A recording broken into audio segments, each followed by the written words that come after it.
Hi friends, నేను మీ హనీని. ఈరోజు మనం తయారు చేసుకోబోతున్నాం కోకోనట్ హల్వా. మనకి బిగ్గెస్ట్ ఫెస్టివల్ సంక్రాంతి.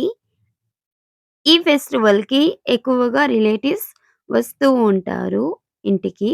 ఇంటికొచ్చినప్పుడు ఇలా స్పెషల్‌గా కోకోనట్ హల్వా చేసి పెట్టండి. అస్సలు మర్చిపోరు లైఫ్‌లో. ఇప్పుడు స్టవ్ మీద కుండ పెట్టుకొని, కుండలో ఘీ ఒక 3 టేబుల్ స్పూన్, నెయ్యి 3 టేబుల్ స్పూన్ వేసుకొని ముందుగానే కట్ చేసి పెట్టుకున్నటటువంటి కాజు, బాదం వేసుకోవాలి. వేసుకున్న తర్వాత బాగా వేయించాలి. గోల్డెన్ కలర్ వచ్చేంత వరకు వేయించి పక్కన తీసి పెట్టుకోవాలి. చూడండి, మొత్తం బాగా పక్కన తీసి పెట్టుకొనేసేయాలి. ఇప్పుడు మరుగుతున్నటటువంటి ఘీలోకి ముందుగానే పొడి చేసి పెట్టుకున్నటటువంటి కోకోనట్ పొడి వేసుకోవాలి. బ్లాక్ మొత్తం తీసేసి మనం పొడి చేసి పెట్టుకోవాలి. అప్పుడే మనకి పర్ఫెక్ట్‌గా, అట్రాక్టివ్‌గా కుక్ చేసుకోవచ్చు. ఇప్పుడు హాఫ్ కప్ బెల్లం వేసుకొనేసేయాలి.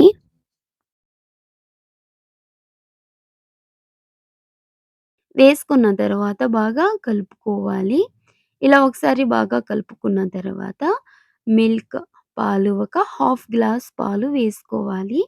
ఇలా బాగా పాలు వేసుకున్న తర్వాత గ్యాస్ లో ఫ్లేమ్‌లో మాత్రమే పెట్టుకొని కుక్ చేసుకోవాలి. ఎలాంటి సిట్యుయేషన్‌లోనూ హై ఫ్లేమ్‌లో పెట్టుకోకూడదు. ఎందుకంటే మనకి ఎక్కువగా మాడిపోతుంది. నాన్ స్టిక్ అయితే మనం అడ్జస్ట్ చేసుకోవడానికి వీలవుతుంది. కుండ కాబట్టి మాడిపోతే మనం అస్సలు అడ్జస్ట్ చేసుకోలేము. ఇప్పుడు ముందుగానే వేయించి పెట్టుకున్నటటువంటి కాజు, బాదం పలుకులు వేసుకొనేసేయాలి. ఇలా వేసుకున్న తర్వాత 3 మినిట్స్ ఆర్ 4 మినిట్స్ కుక్ చేసుకోవాలి మొత్తం బాగా దగ్గర పడేంత వరకు. చూడండి, ఈ విధంగా మనకి మొత్తం బాగా దగ్గర పడిపోయింది. ఇప్పుడు గ్యాస్ ఆఫ్ చేసేసి, మూత పెట్టేసేసి ఒక 5 మినిట్స్ వదిలేయాలి. వదిలేసిన తర్వాత సర్వ్ చేసుకొని తినడమే. Please do subscribe, like, share, comment. Please support to me.